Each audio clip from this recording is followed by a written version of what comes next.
Hola, muy buenas tardes. En nombre de Bonilla Artigas Editores y de Librería Bonilla, queremos darle la bienvenida a esta presentación de Macho Literatura, hombres mexicanos escribiendo y actuando la competencia 1955-2012 de Emily Hill. Para esta ocasión contaremos con la presencia de la autora Emily Hill, de Roberto Cruz y de Ingar Emmenheis. Bienvenidos.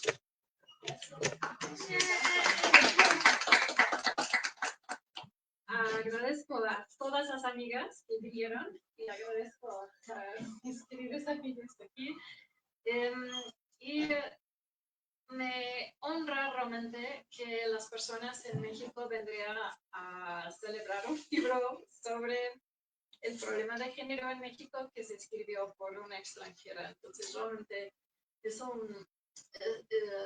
una confianza importante que están mostrando al aparecer aquí. Y ojalá me den pelea, un poco de guerra con algunas de las ideas, porque ciertamente es difícil tratar de estos temas sin tal vez generalizar demasiado a veces. Pero el libro trata de esas décadas del siglo XX y entrando al siglo XXI, en donde era muy difícil ser mujer e intelectual, y la facilidad con que los hombres representaban ese papel de genio artístico y esa herencia que nos dan, que todavía está visible en los nombres de las calles, los nombres de los salones, que durante la pandemia se empezaba a corregir. Con las protestas se intenta lograr un equilibrio distinto, pero como ustedes saben, todavía quedan cosas que hacer. Y estoy muy agradecida que personas tan inteligentes y tan conocedoras de la literatura mexicana me acompañarían. Entonces, dejo la palabra a Gaby y a Roberto. Sí, gracias, Gaby.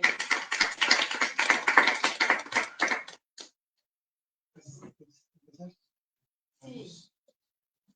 Bueno, primero que nada, yo creo que no hay un pero que tu mirada sea extranjera, porque es una visión muy perspicaz y muy aguda, y es como, acabo de testear la descripción del performance de competencia, y ahorita quiero que hablamos de ese concepto de performance de competencia, pero es súper acertado y lo acabo de testear leyendo a través del lente de Macho Literatura, una obra de teatro que hizo Jorge Volpi dramatizando la relación entre Silvia Plath y hacia Bill y los maridos, y el arquetipo cabe perfecto, ¿no? Y para mí este libro fue muy impactante y liberador de varias maneras, ¿no? Porque de verdad, como dices, es muy difícil todavía ser intelectual y escritora en México, pero este libro sí da a ver el porqué y cómo es una cuestión que está atravesada por el género y cómo de ciertas maneras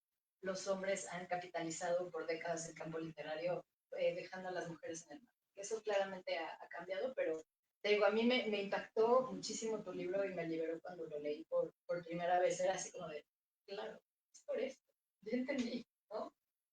Entonces, no, pues gracias. Y a mí, o sea, como por ejemplo uno de los, bueno, pues yo quiero primero agradecer la invitación a presentar este libro, no solo porque en el tránsito en el que se publicó la traducción tuvimos la oportunidad de comentar algunas cosas, de comentar la posibilidad de su publicación, de la pertinencia de que fuera publicado en español. A mí me parecía que era algo importante, que es un libro que puede iniciar, desatar una serie de discusiones que no solamente son necesarias en el campo literario mexicano, sino que son necesarias a partir de un conjunto de herramientas que no necesariamente están puestas en la discusión contemporánea. Es decir, hay una gran cantidad de análisis sobre la representación de la violencia contra las mujeres, hay análisis sobre la disparidad de la presencia de las mujeres en el campo literario, pero lo que me parece que hace este libro, que es notable, es trazar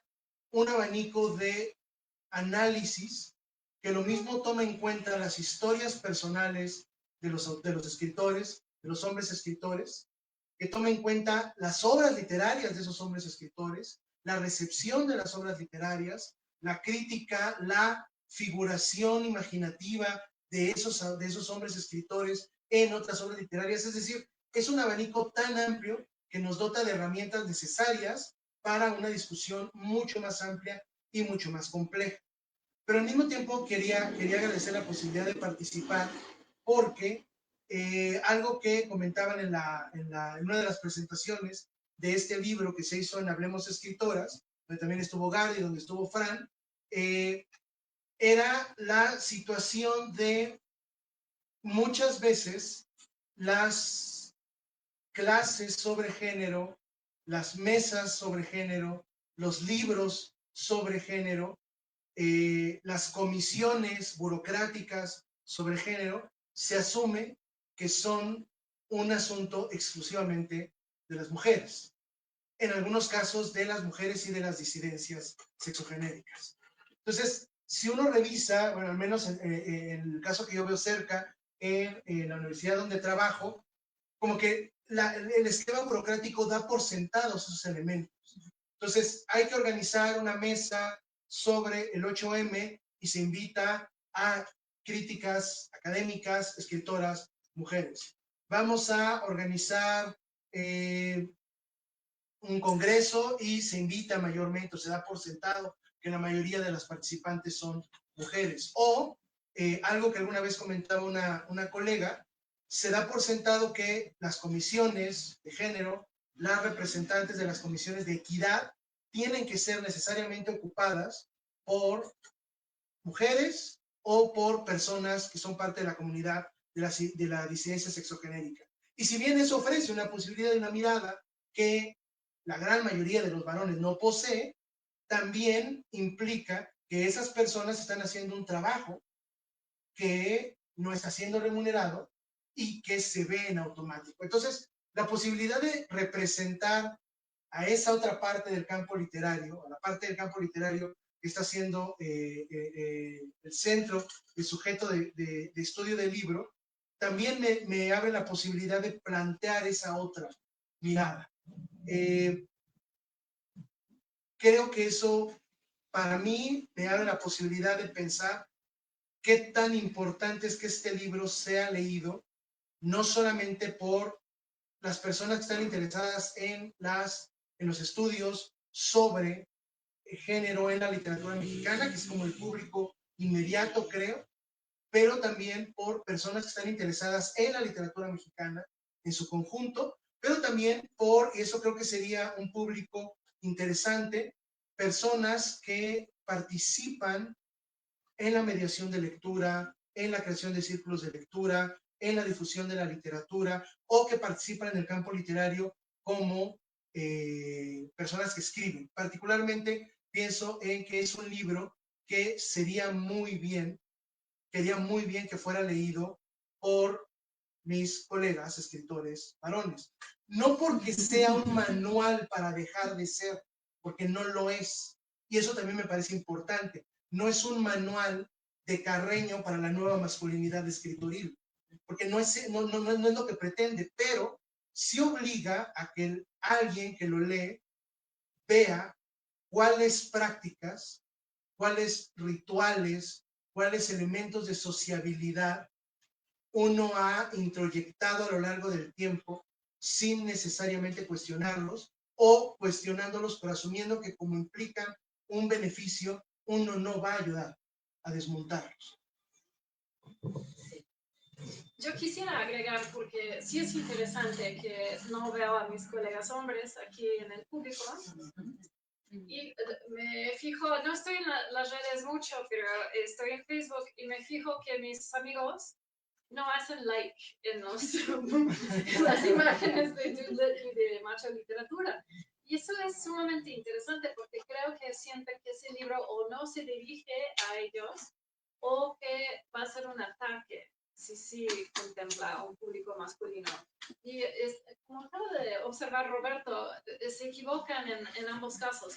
Pero una pregunta como su gemela que se me ocurre a mí es que si bien en una década anterior, empezando que en los años 70 por lo menos, esta misma conversación podría pasar con el mismo público de mayoritariamente mujeres, ha habido esas olas de escritoras que logran cierta fama, sobre todo empezando en los años 80, cuando tenemos bestsellers de como Estreta, como Esquivel, y se dice, ahora la cosa cambió porque la mujer se ha puesto en un lugar igual.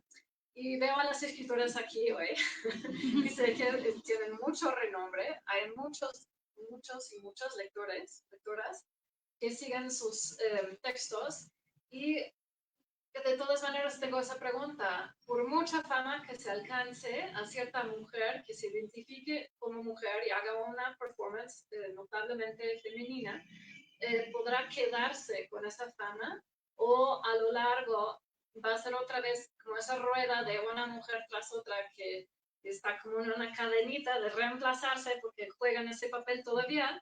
Y va a haber ciertas figuras, mencionaste Volpi, nombre interesante, porque escriben súper bien, no lo niego, pero tal vez seguimos en ese mismo patrón porque falta una parte del público que debería estar aquí pensando esas cuestiones y que por eso nada está realmente cambiando. Entonces, una pregunta como científica sería, en una década de ahorita, las personas que se identifican como mujeres todavía tendrán la misma fama, o entraremos otra vez en esos ciclos de personas que venden mucho y que acaparan de la atención y que pasan el batón después a todavía otra mujer. Hay una cuestión de discriminación por la edad, en otras palabras, que creo que no afecta tanto a los hombres en sus carreras de largo plazo, que sí podría llegar a afectar a las mujeres.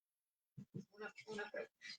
No, yo lo que quería decir es que también es interesante leer la publicación de este libro en inglés como en español también bajo la luz de los Me Too's, en la que carreras de escritores de nuestra generación fueron truncadas por el Me Too, mientras que hay otra generación que está más arriba que permanece intocable, ¿no? Y sí siguen repitiendo los clichés, como les dije, en es que la perimenopausia y la olvidación, la referencia.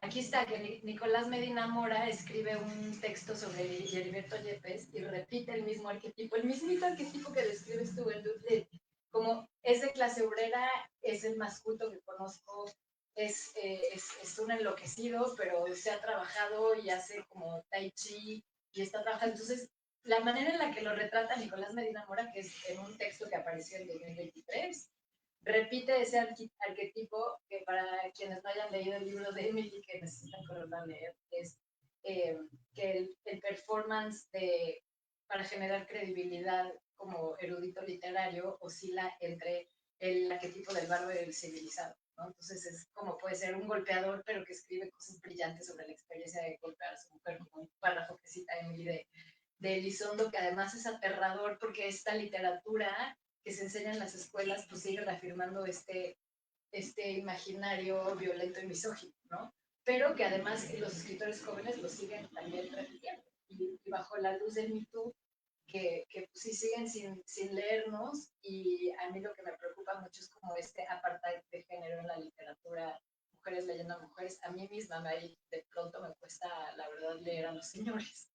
Pero pues sí estamos generando una apartheid donde no hay puntos de encuentro, ¿no? Entonces, gracias Roberto por estar aquí dialogando con nosotros. Gracias a ustedes. No ha sido común ni fácil. Sí, es muy buena pregunta respecto a esos textos canónicos que exigen que la gente lea en las escuelas. Sigo pensando en las batallas en el desierto, no sé si sigue ahí en las aulas, pero es un texto realmente perturbador si se hace ese experimento de invertir los géneros y que fuera un hombre invitando a una niña a su casa, jamás se metería ese texto en las escuelas. Y como decía, hay otros ejemplos. Entonces, como esa negación de lograr una equidad más sincera me sugiere a mí que Ni siquiera la pregunta es sobre si va a durar, sino cuándo va a llegar.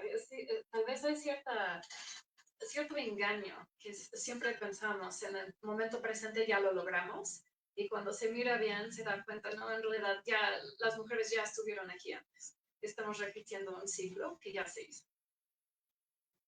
Algo que quiero señalar del libro que me parece importante,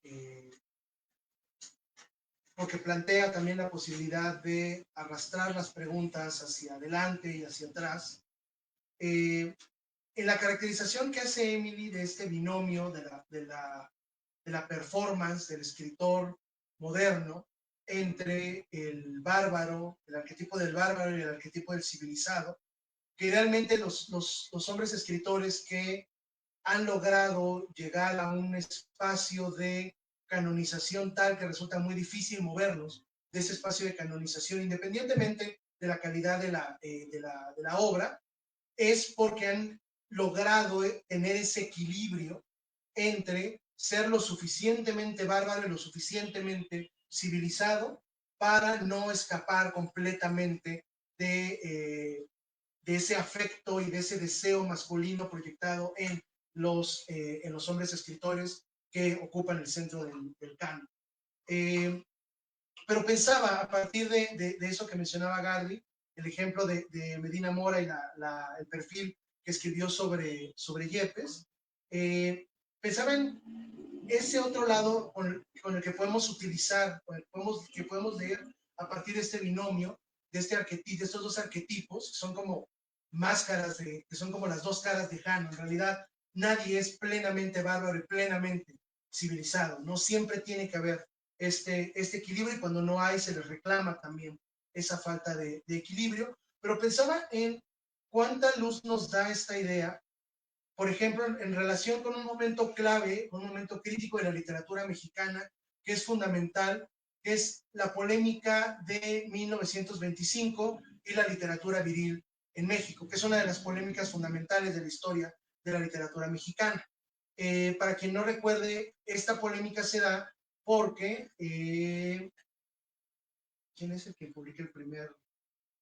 Era profesor, además de filosofía y letras, publica un artículo en donde cuestiona, lee la literatura que se está publicando, lee la novela de la Revolución y se pregunta por qué no hay más novelas sobre la Revolución Mexicana, por qué no hay más representaciones de los héroes revolucionarios, y lanza la pregunta: ¿es la literatura mexicana lo suficientemente viril para dar cuenta de ese espacio de virilidad virtuosa que fue la Revolución Mexicana? Y a partir de eso entra la polémica entre los estridentistas, entra Jorge Cuesta, empiezan a dimes y diretes, y al final, que termina cosechando como todo el fruto de esa polémica, una polémica muy dura, una polémica de tonos muy cruentos, fue Mariano Azuela, quien es rescatado como el que tiene el perfil perfecto, que es el arquetipo equilibrado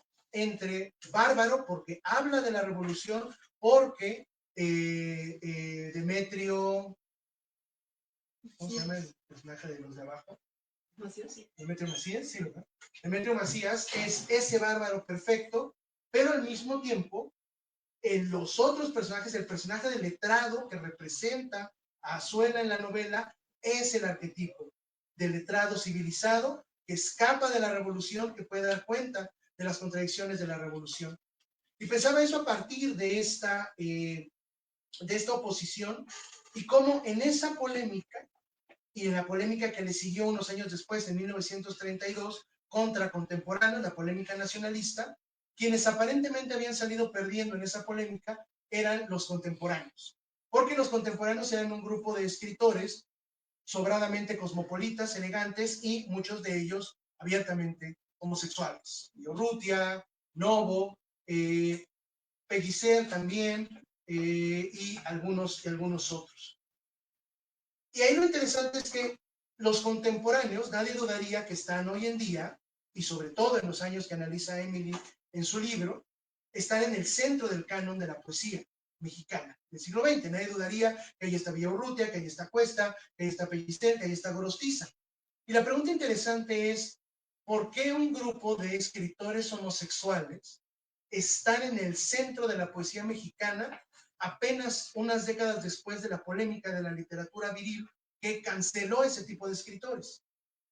Y creo que una respuesta interesante es precisamente el performance de los arquetipos del bárbaro y el civilizado, porque ese juego entre arquetipos le permite a escritores mayormente heterosexuales del México de los años 50 y 60 tomar distancia de los revolucionarios para no ser bárbaros, pero al mismo tiempo tomar distancia de los contemporáneos, no necesitar ser homosexuales para escribir el cosmopolitismo sensible e intelectual que escribían los contemporáneos.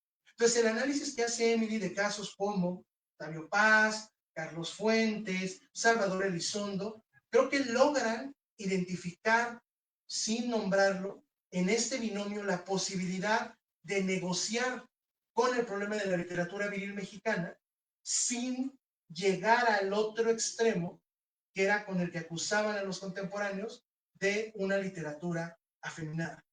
Entonces me parece súper interesante cómo este binomio no solo sigue siendo útil para pensar los rituales y la performance de ser hombre escritor en México actualmente, sino que ayuda también a pensar los orígenes de ese binomio como parte de la estructura y de la historia de la literatura mexicana.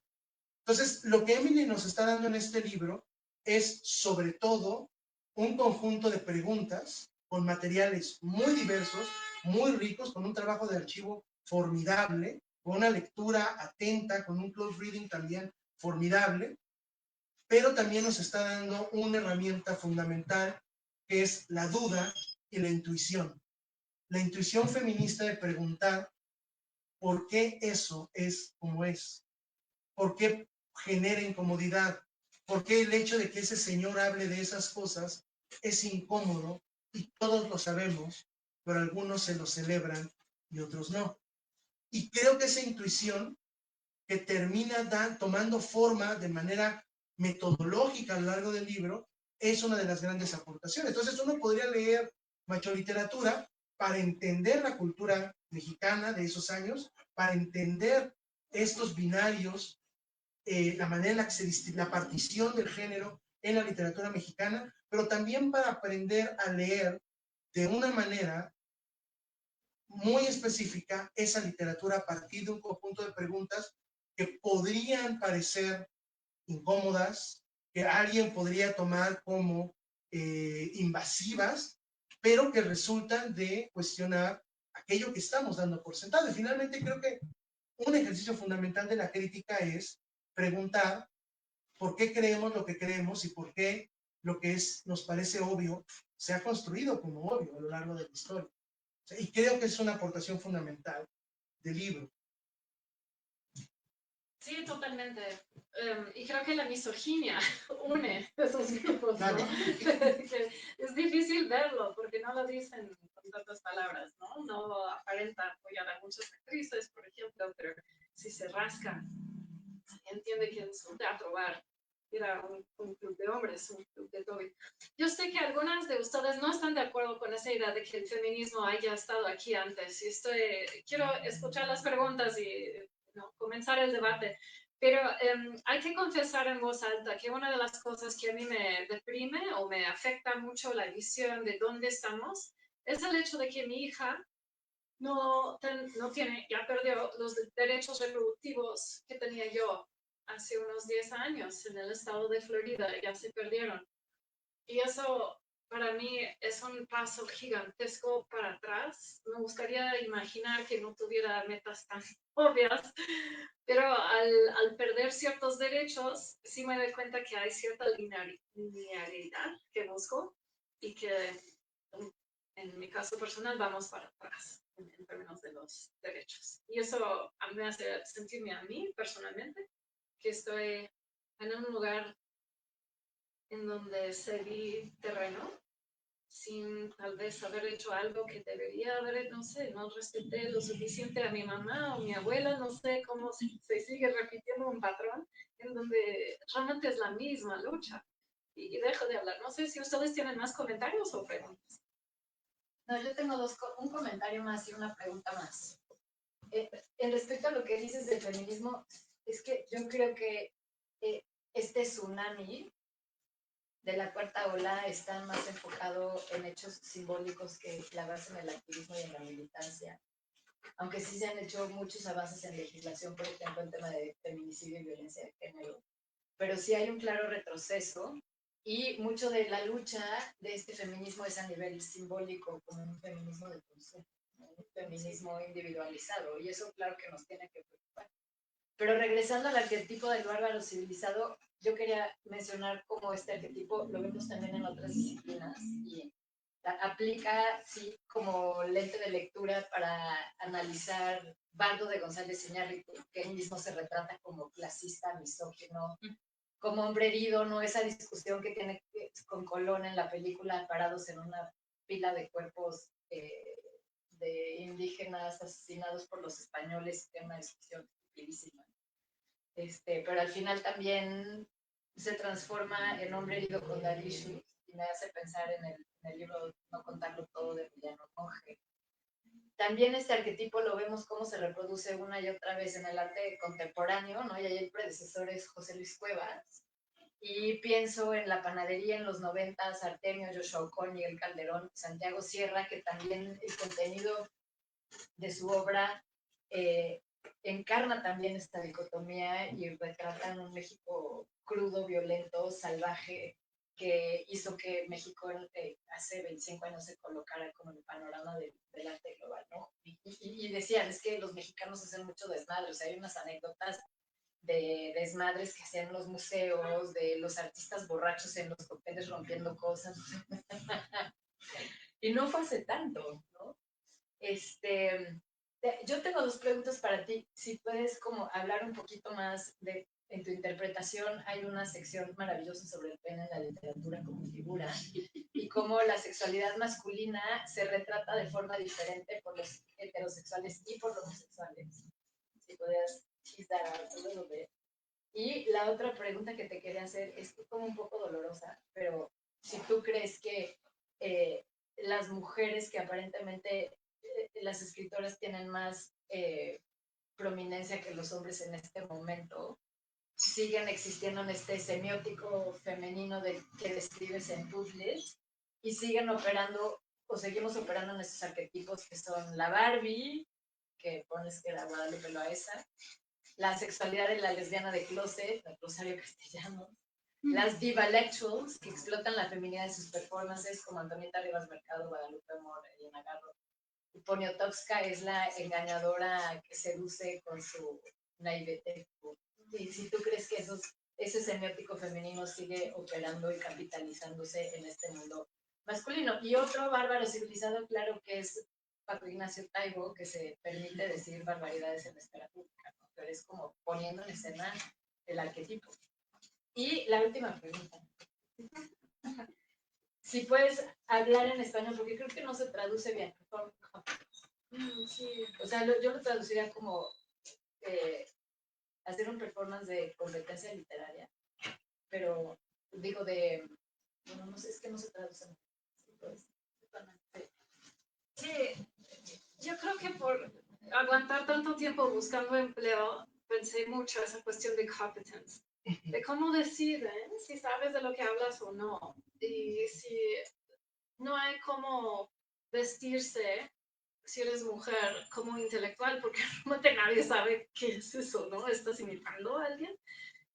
O tienes tu propio estilo. En una entrevista con la secretaria que trabajaba en la escuela de escritores donde Rufo y Elizondo estaban, no, Centro Mexicano de Centro Escritores. Mexicano de Escritores, Dios. Era la secretaria que forzaba a los hombres a ponerse saco y corbata. Sí. Entonces, tal vez no había tanta homogeneidad como parece si se ve las fotos, pero por otro lado, que ella pudiera decir a la gente qué ponerse, ya explica que sí había cierto uniforme que se aceptaba como original, de una manera muy paradójica para mí. Nunca lo he entendido. Y que las mujeres o traen aretes o traen maquillaje o no, y tienen lentes, o es pantalón, o falda, o vestido, y entre tantas opciones, están casadas o no, van a tomar un descanso para embarazarse, se permitirá un descanso para embarazarse o perderán la beca por embarazarse, todas esas... Sí, exactamente, y por eso la secretaria ya no trabajaba ahí, porque sí, hubo un escándalo público al final. Pero todo eso es decir que competence es más difícil, creo, para las mujeres que los hombres.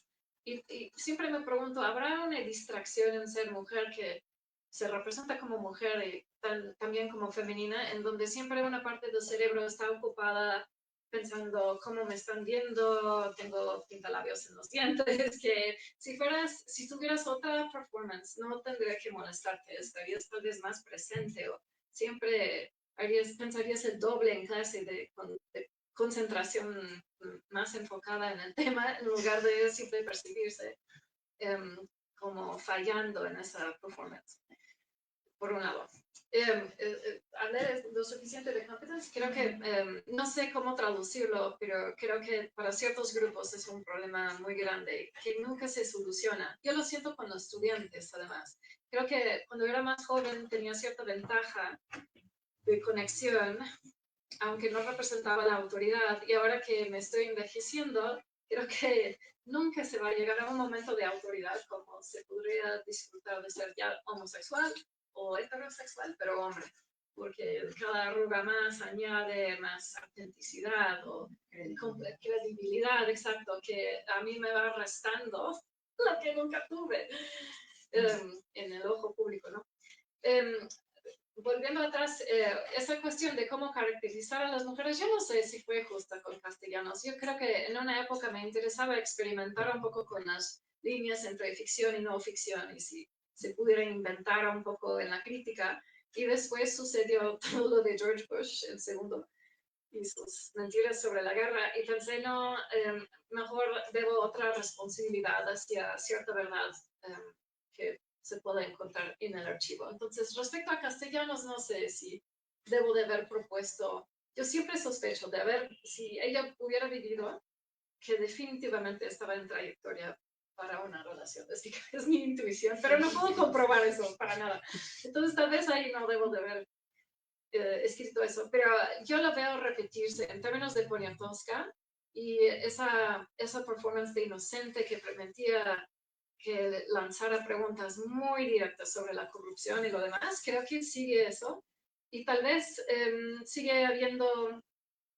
Si Castellanos y Poniatowska jugaban bien con los hombres, con ciertas técnicas de seriedad, creo que había otro grupo como de Garro, Pitamor, que jugaban a lo antiserio y terminaban en problemas económicos notorios. Y siempre ese binario me interesa hasta la fecha y me pregunto en cuál grupo estoy, porque comprendo la tentación de esa teatralidad, de no plantearse nunca una realidad confirmada entre el banco y tu capacidad de generar dinero y no tomar responsabilidad y terminar en unas deudas o en una pobreza realmente espantosa, que es el destino de muchas mujeres que en su época, antes de ser reemplazadas o juzgadas como demasiado locas al pasar por la menopausia, pierden esa capacidad de mantenerse como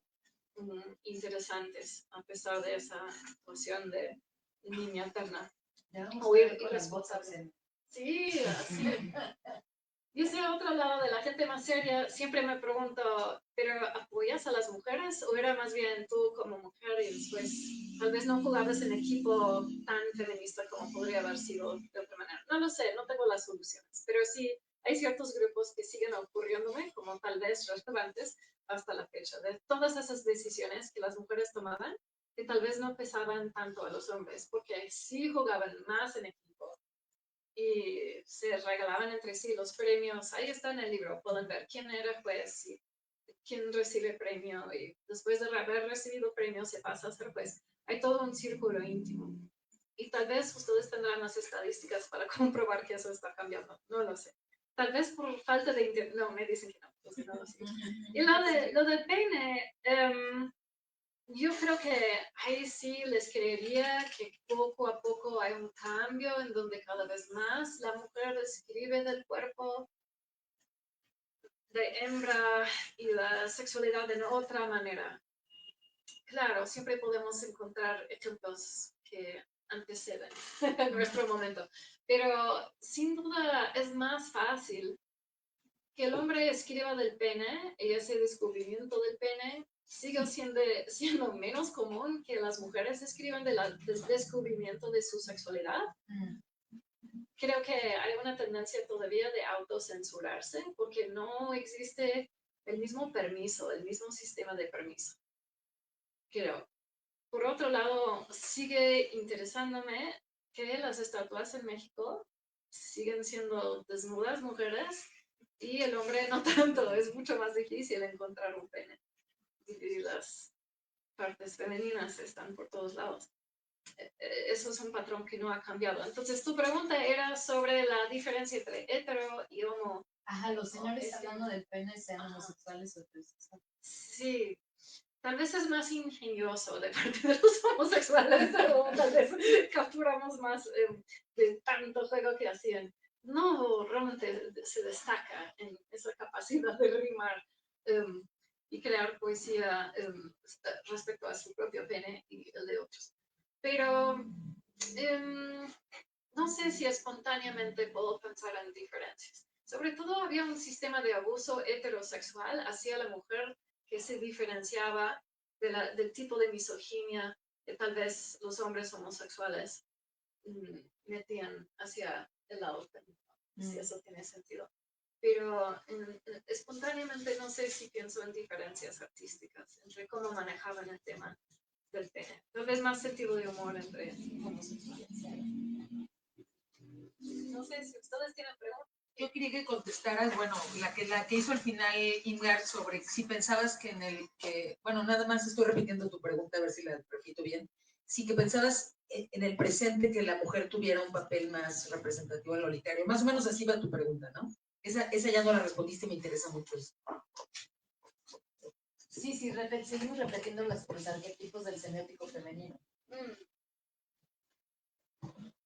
Ha habido, desde mi perspectiva, una explosión de mujeres en la literatura mexicana, vistas muy públicamente, que están vendiendo y tal vez dominando. No sé si en la mesa de novedades, pero definitivamente en los círculos académicos. Nos interesa muchísimo estudiar a la mujer.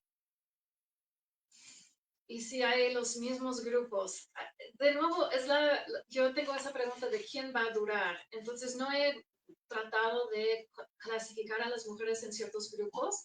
Veo un grupo que yo creo que no había. Entonces, si Castellanos viajaba, daba clase en Wisconsin, Indiana, Colorado, antes de irse a Israel, encuentro a Cristina Rivera Garza, a Valeria Luiselli, la lista es muy larga, de mujeres que trabajan en universidades gringas.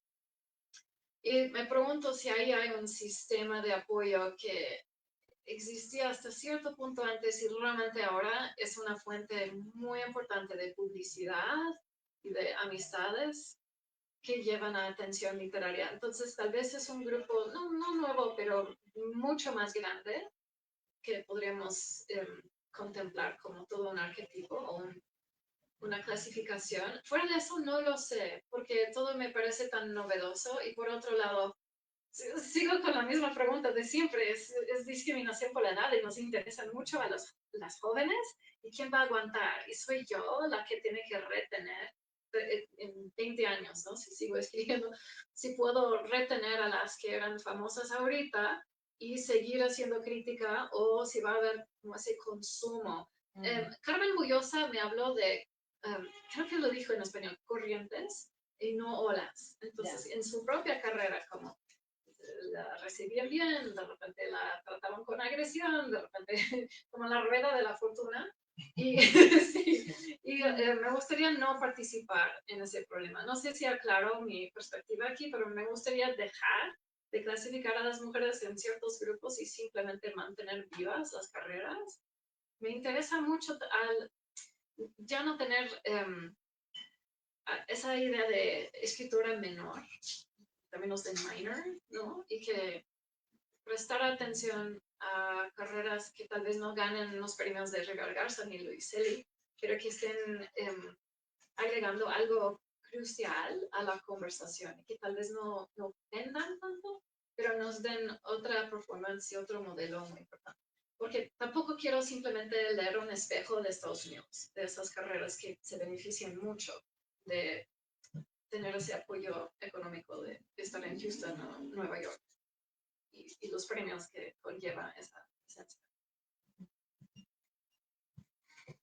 Hola, bueno, yo soy de Chile, bien al sur, y al escucharte me daba mucho sentido de que, bueno, soy escritora también y también soy mediadora y llevo círculos de literatura de mujeres y doy talleres sobre literatura.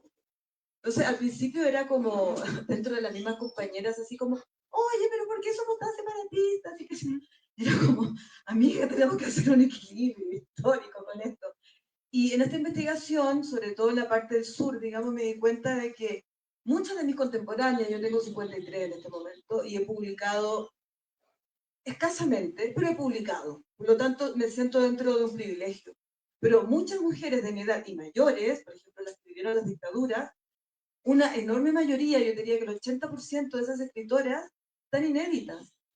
Inéditas tanto por el mercado editorial, que dejó de existir durante un tiempo largo, porque eso es verdad, durante la dictadura, pero también por un mundo académico que al volver las democracias tomaron estos modelos exitistas que replicaban de alguna manera lo que tú estás hablando, y toda esa enorme cantidad de imaginarios y de testimonios, porque, o sea, los 70, los 80, los 90, fueron momentos súper difíciles, sobre todo para mujeres que estaban dentro del mundo político y que también eran pensadoras y que también eran sindicalistas y que también se opusieron a las dictaduras. Y la historia de esas mujeres es invisible, no existe. Y han de decirle ahora a un editor que la publique. Entonces, hay como enormes baches en la historia de la literatura de las mujeres, no solamente dados por las regiones, sino que también por las circunstancias político-económicas que esas regiones vivieron. O sea, yo te estoy contando lo que pasó en Chile, pero estoy segura que en todos los países de América Latina puedes detectar esos baches, donde hay generaciones enteras que editaron a una, de todo el universo de mujeres que había. Y esa una pertenecía a la capital, era universitaria, pertenecía a un grupo determinado, o sea, y todo lo que queda atrás de las cuestiones étnicas, el tema de la edad, el tema de la misoginia de la edad que tú hablaste, que yo ahora lo estoy empezando a vivir también.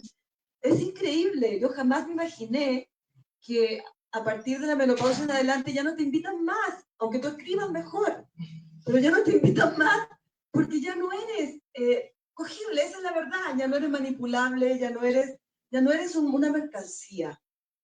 Hablas demasiado, estás demasiado segura de ti misma, no le caes bien a estos señores. Entonces como que el panorama se empieza a poner también con el tiempo cada vez más estrecho. Y yo como feminista me pregunto, ¿qué podemos hacer? O sea, yo encontré la solución con esto. O sea, yo me dedico personalmente a leer, a investigar y a difundir la literatura de mujeres donde esté. De eso digo. Pero igual siento que el panorama es a veces súper desalentador, y cuando salen noticias como tú dices de que en vez de ganar terreno vamos perdiendo derechos, y salen estas mujeres que creen que no sé, que están cuestionando el derecho a voto, por ejemplo. Yo ya digo, chuta, estamos en un momento súper surrealista realmente, ¿qué está pasando? Y bueno, y me lo pregunto, entonces eso, quería compartir un poco la pregunta y tal vez también aquí con el compañero, como que es algo que muchos amigos míos también, varones, me dicen, bueno, pero ¿cuál es el papel de los varones en el feminismo? Y a ellos les digo, yo creo que el papel de los varones en el feminismo es cuestionar la propia masculinidad, no el feminismo, sino lo que les corresponde, en el sentido de que dejar de naturalizar lo masculino como lo hegemónico, como, o sea, cuestionarse los privilegios, y finalmente por ahí va la cosa. Bueno, fue un poco larga mi intervención, pero bueno, muchas gracias. Sí, me parecen puntos fundamentales. Y eso de rescatar a las perdidas, que aquí tenemos personas que trabajan con las Vinditas, una serie de libros en México que está recuperando. Me da un poco de pena porque a veces tengo el libro original, que para mí no era tan desconocido. Pero soy vieja. Entonces, y rescatar todavía más a las inéditas me parece crucial, porque al perder el pasado no nos damos cuenta de correr ese riesgo de estar en un ciclo eterno repitiéndose, de siempre reganar el mismo derecho que ya se ganó. Entonces, felicito mucho ese trabajo. Respecto a la discriminación por la edad, sí, yo pensé que las cosas iban a ser otras a estas alturas. Es otra cosa que me hace sentir que estoy viviendo un ciclo que inocentemente pensé que iba cambiando y tal vez no. A mí me desconcierta que en lugar de ganar terreno, percibo que los estudiantes que se representan como hombres en mis clases parecen tener algunas de las luchas que antes únicamente pertenecían sobre todo a las mujeres, tanto de peso como de la apariencia. Entonces, en lugar de solucionar todo eso con el feminismo, tal vez por no plantear lo suficiente la conversación entre hombres en primer lugar, se va empeorando y extendiéndose ese problema de preocuparse mucho por la apariencia y por conformarse a ciertos estereotipos de delgadez y juventud, porque representa tal vez dinero o salud, no lo sé. Y de ahí, cuando veo a hombres de mi edad o mayores que están usando, por ejemplo, Botox, que lo mencionaste, a mí es difícil no ser sexista, porque digo, tú que tienes todas las ventajas, no puedes dejarte envejecer.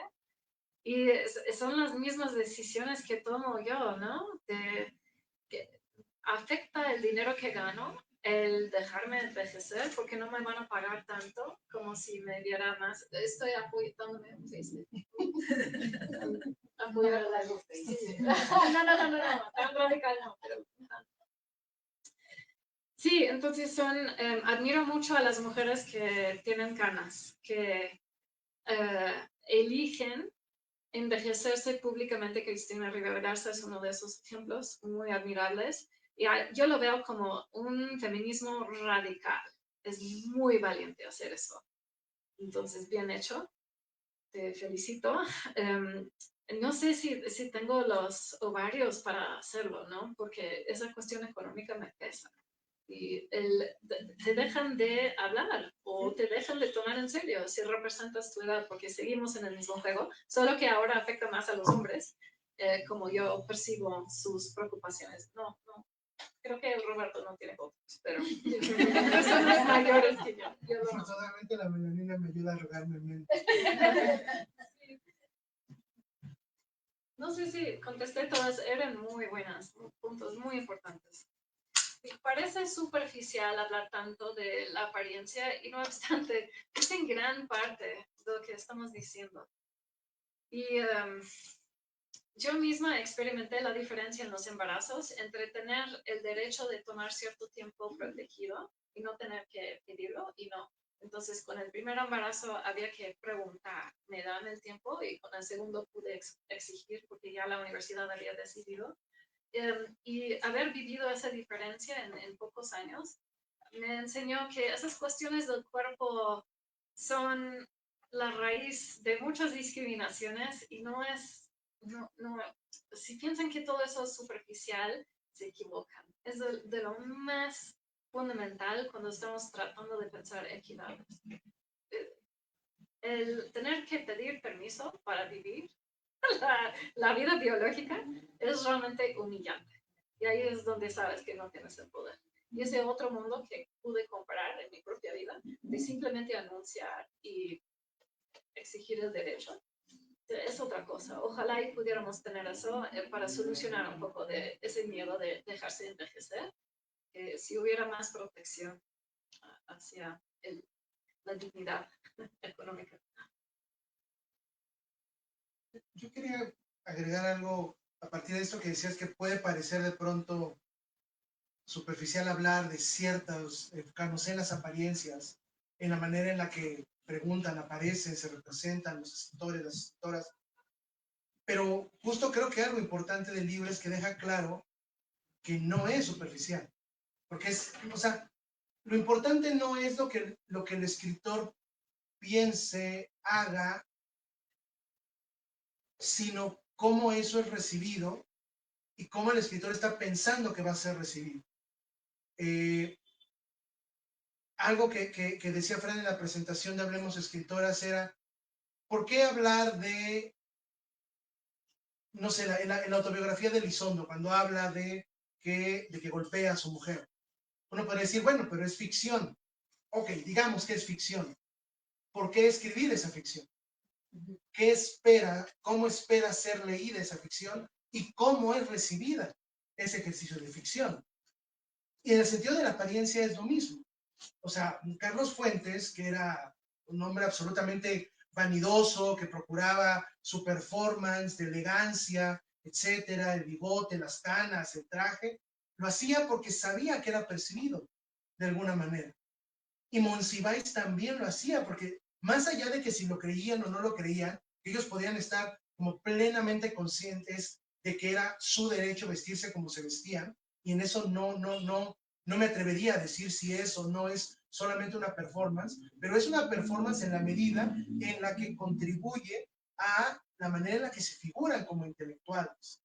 O sea, el hecho de que Monsiváis nunca quisiera públicamente escribir o afirmarse como homosexual, no porque sintiera vergüenza, sino porque sabía que si lo hacía lo iban a encasillar como un escritor exclusivamente homosexual, tiene que ver también con la manera en la que performaba su masculinidad intelectual al vestirse como se vestía, este señor que se presentaba desgarbado, sin interés por la elegancia, sin interés por la apariencia física.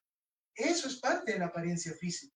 O sea, y es que en esos elementos donde uno ve que eso no es superficial, y es donde uno aprende también a cuestionar. O sea, algo que yo me preguntaba era, la primera pregunta que yo me hago al leer el libro es, bueno, ¿yo cómo aprendí a ser hombre? O sea, ¿de qué manera lo fui aprendiendo? Y luego, ¿cómo aprendí que es un hombre escritor? O sea, ¿cómo compagino mi personalidad, que esa digamos que ya está ahí, con ese performance que me va a permitir interactuar con mis pares? ¿Qué arquetipo voy a tomar? ¿El bufón, el serio distante, el hosco elegante, el seductor, el esto? O sea, del abanico de posibilidades que tú mapeas, uno las reconoce cuando va participando en el medio, aunque uno no les ponga nombre, porque uno va aprendiendo a performar esos elementos. Entonces, ¿por qué decides? Yo me acuerdo cuando entré a la Facultad de Filosofía y Letras, un maestro decía, uno sabe que alguien viene a esta facultad, eran los 2000, cuando llega con una jornada bajo el brazo, un café, un cigarro y una camisa étnica y unos pantalones de mezclilla. Y uno cómo sabe cómo performa eso, ¿no? ¿Cómo te presentas en ese entorno? ¿Cómo aprendes a hacerlo, a identificar, a afirmar, a interactuar con las demás personas? Y eso es justo, creo que algo fundamental que pone el libro, eso que creemos que es apariencia, que es superficial, son signos. Y la literatura está hecha de signos. Entonces esos códigos, de algún modo, tenemos que aprender cómo interpretarlos para entenderlos y en algún caso, si queremos modificarlos también, tenemos que entenderlos como códigos.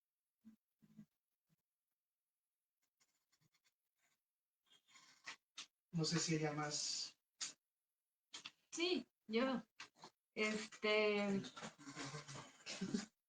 Bueno, yo soy fan número 1 de Emily, y me impresiona la cantidad de métodos distintos de análisis que siempre usas en todos tus trabajos y lees justo como signo una película, pero una entrevista, pero un comentario y todo el rastreo hemerográfico que hace.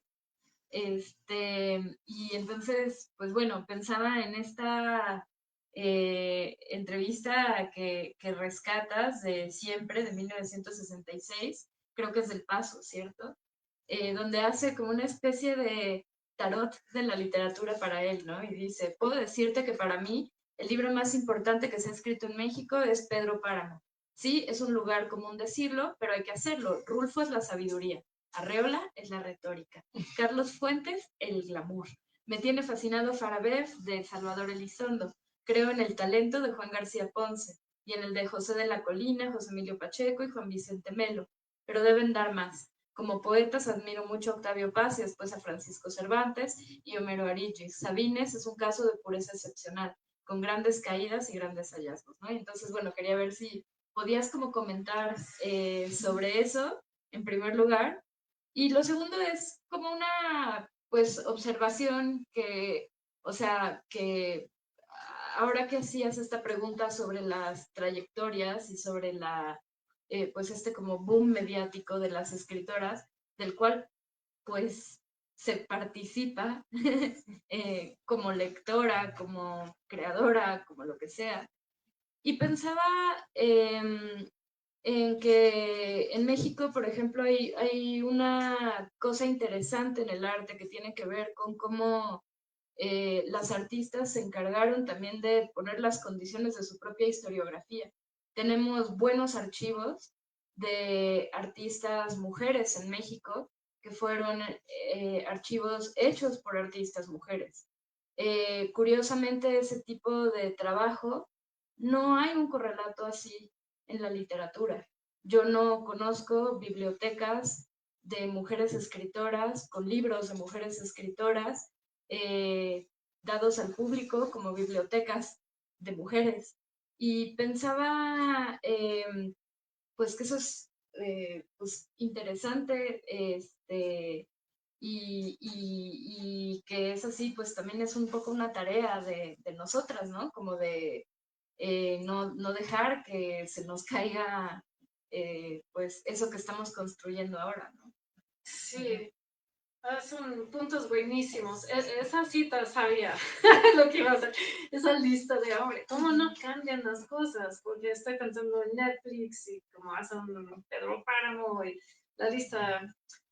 Ahorita en la estación de Metro Miscuac, no sé si han ido recientemente, pero ahí tienen las citas de Octavio Paz, en un nivel tras otro, se van leyendo citas de Octavio Paz. Y digo, no hay otra, es la misma pregunta, no hay otra gente, exacto. Entonces puede haber esa explosión mediática, pero como la arquitectura sigue ahí con esos mismos nombres que a lo mejor reconocen. Respecto a la ausencia de archivos, sí, es difícil no pensar en la precariedad económica que afectaba a mucha mujer mexicana que escribía y tal vez en parte por eso no dejó la biblioteca, pero ciertamente siempre tenemos que pensar en ese sexismo internalizado de respeto tanto la biblioteca de Poniatowska como la de Monsiváis, ¿no? Porque la biblioteca de Monsiváis de repente se volvió patrimonio cultural y la biblioteca de Poniatowska está en su casa y quién sabe qué pasará, ¿no? Entonces, es un punto importantísimo, importantísimo. Observo, porque estamos en Coyoacán, la Frida Manía, y fui al Museo Casa Calo ahorita, y no hay libros, no están guardando los libros. Los libros que hay en el sótano ahí, supuestamente de Frida, son cosas en falso. Y lo que sí guardaron son las cosas del maquillaje, tanto de Cristina como Frida. Y en ambas, Casa Azul y en Casa Museo Frida Kahlo, perdón, Kahlo, sin Frida. Los baños son muy importantes y ponen las medicinas y los jabones y todo el maquillaje. Y no los libros. Exactamente, no los libros. Entonces es algo que estamos repitiendo, es una observación muy aguda. ¿Y podremos romper ese patrón? No lo sé, porque la verdad agarró en mí de repente esa idea de, bueno, a lo mejor la familia de Poniatowska decidió parar la biblioteca y ¿cuál universidad va a tomar esos libros? Porque no hay un Carlos Slim ahí para proteger a Poniatowska como se protegía la herencia que dejaba Monsiváis. Sí. Tampoco quiero decir que los libros sean necesariamente más importantes que el maquillaje. Lo que estoy diciendo es que tratamos las cosas de otra manera cuando vienen de Monsiváis, que tuvo un performance muy cuidadoso, imposible de replicar siendo mujer, imposible. Era tan desagradable y antisocial que jamás mujer comportada así pudiera haber encontrado trabajo sostenido, mucho menos la fama. O sea, simplemente comparar a Monsiváis y Poniatowska y lo tienen, ¿no? Entonces, él limita esa diferencia con que tratamos a la una que siempre sonríe y es agradable, y al otro que a veces ni aparecía cuando lo convocaban. Cosas demasiado específicas tal vez para la conversación, pero totalmente. Ay, yo quiero decir algo más. No se ha abordado el tema, algo que me parece que es muy importante en el libro, para mí lo fue a la hora de leerlo, que es el humor. El tono con el que está escrito, hay una agudeza, hay una ironía súper sutil y se mantiene esa ironía y hay una suspicacia, es como un cruce entre ironía y suspicacia que se mantiene a lo largo de todo el libro y permite, creo yo, como escindir un hilo muy agudo, una agujita muy aguda que entra profundo. Quería que nos platicaras un poco acerca de cómo trabajaste, cómo elaboraste ese tono, qué intencionalidad le diste al tono, a ese humor, no digo precisamente cómico, sino a un sentido, a un humor que atraviesa todo el tono del libro y qué función específica querías que desempeñara a lo largo del texto. Sí, yo creo que el humor tiene varias facetas y una de esas facetas es aguantar, ¿no? Es cuando ves un tema deprimente que te está afectando a ti, es muy importante encontrar herramientas de seguir escribiendo y trabajando en el mismo borrador. Ustedes ya lo saben, estoy viendo grandes humoristas aquí. También creo que en parte estoy escribiendo para estudiantes y quiero que me lean y quiero que se diviertan y quiero que mejoren mis chistes. Entonces, siempre quiero hacer buena compañía para esa persona un poco solitaria que está en la biblioteca y quiero ser buena compañía para esa persona. También hay el aspecto de entender otro lado, otra faceta del público, que es alguien que piensa que yo soy tonta, que ya ese tema ya salió en esta conversación, que competence, ¿no? Que automáticamente no recibo tanto respeto como ciertas otras personas porque no tengo pelo. Entonces, o por lo que sí tengo, ¿no? Los senos o la voz demasiado aguda.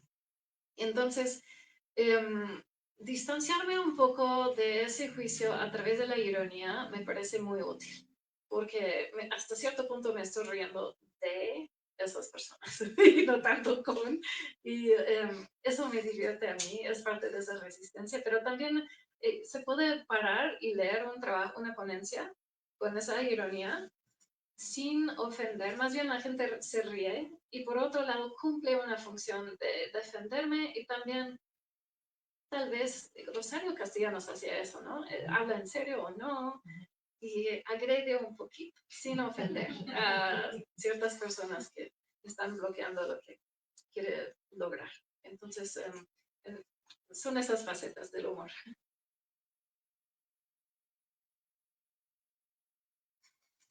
¿Qué quiere decir alguna? Bueno, yo no he leído el libro, veo que varias personas sí lo han leído, pero todo lo que han dicho, pues hace solo que lo quiera leer más, por supuesto. Pero estaba pensando en esto, no de las apariencias físicas, sino de la apariencia de la época, ¿no? Que he escuchado ya a algunas personas tener el juicio, tanto hombres como mujeres, escritores, escritoras, personas del medio literario, lectores, lectoras, que asumen que ya hay una paridad, o sea, que ya hemos logrado esa paridad, ¿no? Y un día platicando con una amiga que trabaja en una editorial transnacional, le pregunté, bueno, pero ya la neta, o sea, a ver, porque lo que dicen es que en las mesas de novedades hay más mujeres, que ahora ya hay que ser mujer, Carmen Mola, ¿no? O sea, el fenómeno Carmen Mola, ¿no? Que había que poner un nombre femenino para que ciertos hombres supuestamente pudieran alcanzar el éxito, ¿no? Eso es como mito de que ya ahora lo que está dominando el mercado son las escrituras femeninas, porque a mí me parecía ya un poco lo que tú dijiste, que es más bien que nuestro nicho, en nuestro medio, quienes estamos trabajando o leyendo mujeres o metiendo mujeres a nuestros sílabus, pues claro, tenemos la sensación o se tiene la sensación por los ciertos papers académicos de que es la escritura femenina la que está teniendo el protagonismo. Pero yo dije, acá lo que me importa es que esta persona que está cerca de los números reales y del dinero me diga si es cierto que las mujeres se publica por lo menos el 50% o que las mujeres están vendiendo más. Y lo que me dijo es lo que seguramente, pues ya saben que voy a decir, que no es cierto. O sea, ni siquiera se ha llegado a la mitad.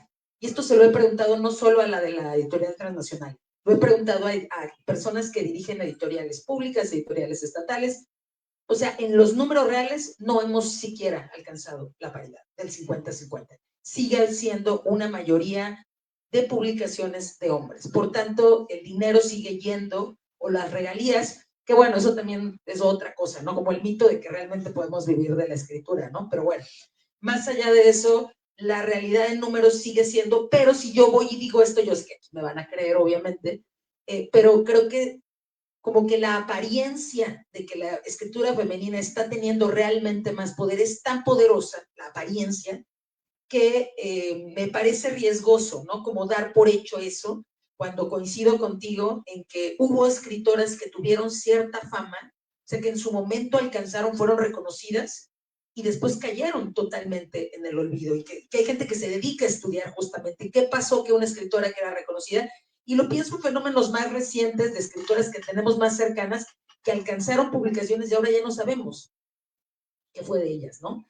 Y entonces a mí justo como que me preocupa cómo combatir, no sé si es la palabra, no, tal vez no es combatir, cómo deshacer, cómo forjar un panorama más claro frente a este aparente boom, cómo poder mirar más allá de ese aparente boom, que hasta le han querido poner boom, que por qué va a tener un nombre, fíjate hablando de eso, por qué va a tener un nombre que tuvo un movimiento masculino. Cómo salir de esa suerte de encantamiento falso, porque no es así, ¿no?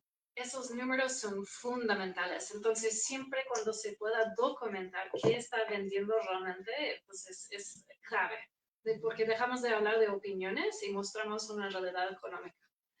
Fundamental eso. Yo creo que también los números en los sueldos importan mucho, porque puede ser que tal vez alguien venda mucho, pero en realidad gana poco, ¿no?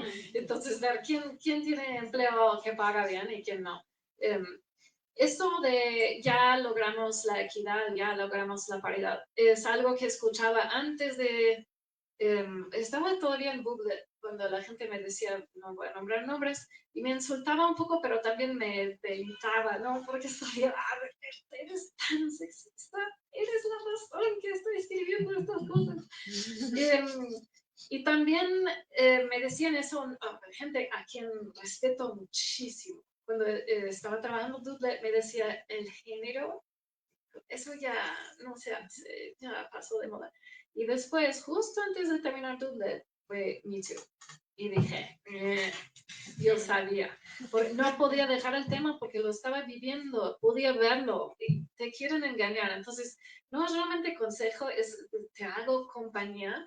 Es gaslighting, es el término que inventaron o saben en la pandemia, ¿no? De ver esa realidad de que me están acusando y lo niegan y tú te quedas con una realidad muy distorsionada, pero de alguna forma ustedes saben su experiencia, saben lo que están vendiendo, saben la situación económica propia y pueden extrapolar de ahí para entender qué es la situación real. Y se ve, o sea, ustedes pueden ver esa situación en la calle. Lo que hago, tal vez en términos de sacar esos números donde no hay fácilmente información pública, a veces simplemente cuento nombres. En ciertas películas rastreo cuántos, suponiendo por los nombres, cuántas mujeres, cuántos hombres, y ahí se ve quién maneja carro para la industria cinemática. Hombre, al 100. Muéstrame la mujer que esté ahí en transpo en una película. La gente que trabaja electricidad, hay ciertos trabajos hasta... ¿Cuál mujer aquí en la calle está gritando gas para entregar el gas, no? O sea, la herencia desde la revolución de ciertos... Pienso en eso mucho por la cuestión ecológica, pero ciertos trabajos hasta la fecha se dividen por género, ustedes lo saben, se ponen a simplemente observar la realidad, saben que no hay equidad. Para nada, no existe. Y el problema es el boom, que yo ya viví otro boom. Hace más de 10 años hubo un boom femenino, entonces un 3 femenino, no lo sé.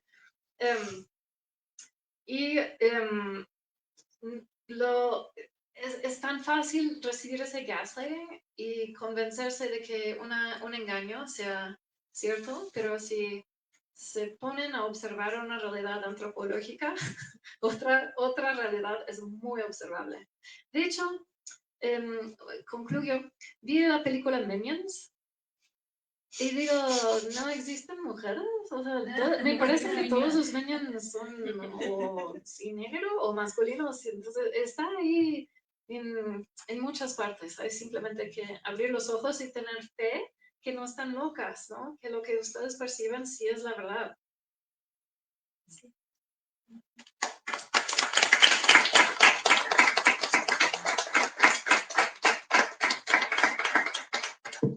Bueno, en nombre de Bonilla Artigas Editores y de Librería Bonilla, queremos agradecer a Emily Jean, a Evan Hines y a Roberto Cruz por esta presentación de Macho Literatura, hombres mexicanos escribiendo y actuando la competencia en 1955-2012. También aquí al público presente hay ejemplares del libro sobre el mostrador por si a alguno le interesa y vamos a ofrecer un vino de honor por la presentación del libro. Muchísimas gracias y buenas tardes.